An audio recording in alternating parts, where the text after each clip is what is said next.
Hi friend, আমি Shila's cooking চ্যানেলের পক্ষ থেকে আপনাদের সবাইকে স্বাগত জানাই আমার কুকিং চ্যানেলে। আজ আমি বানিয়েছি শীতের শুরুতে নতুন গুড় দিয়ে চিতই পিঠা। আমার এই চিতই পিঠার রেসিপি অবশ্যই বাড়িতে ট্রাই করুন, আর যদি ভালো লাগে অবশ্যই চ্যানেলটাকে লাইক সাবস্ক্রাইব। সম্পূর্ণ গ্রাম্য পদ্ধতিতে উনানে এবং মাটির যে পাত্রে আমাদের পিঠা বা চিতই পিঠা গ্রামের দিকে বানানো হয়, ওইটাই আপনাদের সঙ্গে পুরোটা শেয়ার করলাম। আর কিভাবে বানালাম পুরোটাই দেখতে থাকুন।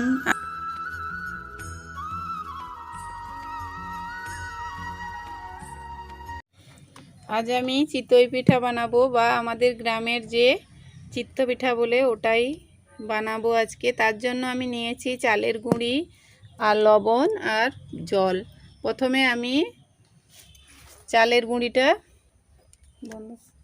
মতো লবণ দিয়ে আমি মাখিয়ে নেব।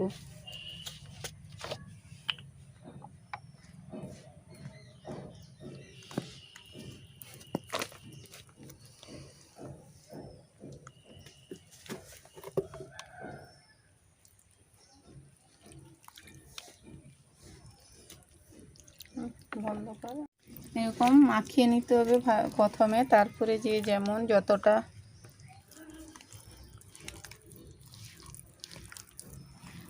কিভাবে মাখাতে হয় দেখুন। আমি চালের গুঁড়াটাতে লবণ দিয়ে জল দিয়ে একটু প্রথমে শক্ত মতো বানিয়ে নিচ্ছি,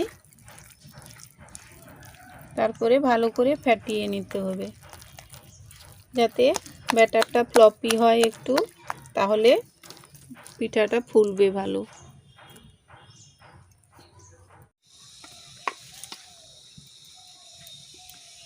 ব্যাটারটা আমার এরকম হয়েছে, একদম মোটাও নয় আর পাতলাও নয়, একদম স্মুথভাবে পড়বে এরকম ব্যাটারটা বানিয়ে নিতে হবে।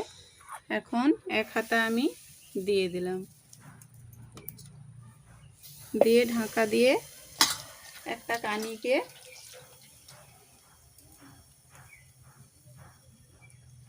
যাতে ভাপটা না বেরিয়ে যায় সেই জন্য একটা কানি দিয়ে ভালো করে চারদিকটা কভার করে দিলাম, দিয়ে একটু জল ছিটিয়ে দিলাম যাতে কানিটা ভেজা থাকে।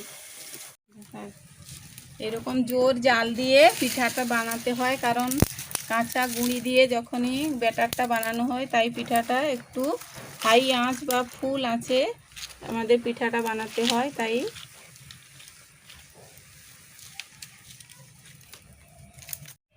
দেখুন প্রত্যেকটা পিঠা সুন্দরভাবে ফুলে উঠছে।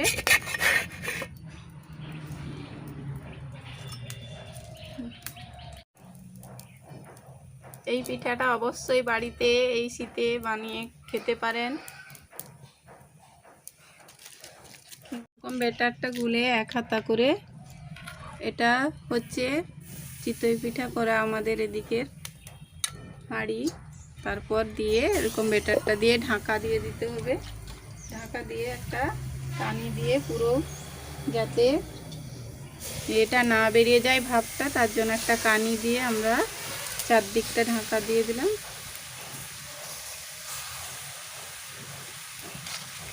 এই পিঠাতে জাল একটু বেশি লাগে, তাই জালটা পুরো যেন বেশি জ্বলে ওই রকমই জ্বালাতে হবে।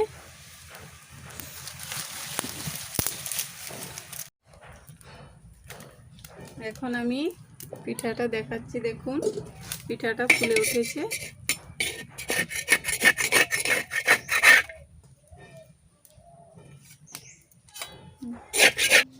আবারও আপনাদেরকে বানিয়ে দেখাচ্ছি যে কিভাবে পিঠাটা বানাতে হয়। আর এটা হচ্ছে আমাদের গ্রামের দিকে যে পিঠা বা চিতই পিঠা বানাবার পাত্র। এটা ভালো করে পিঠাটা যাতে ভাপটা না বেরিয়ে যায় তার জন্য একটা কানি দিয়ে পুরো কভার করে দিলাম।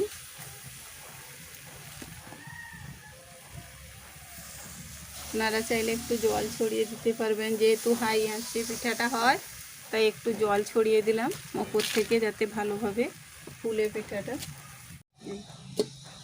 দেখুন পিঠাটা কত সুন্দর ফুলে উঠেছে আর উঠেও যাচ্ছে। এভাবে আমি আরও কটা বানিয়ে নিচ্ছি, দেখুন কীভাবে।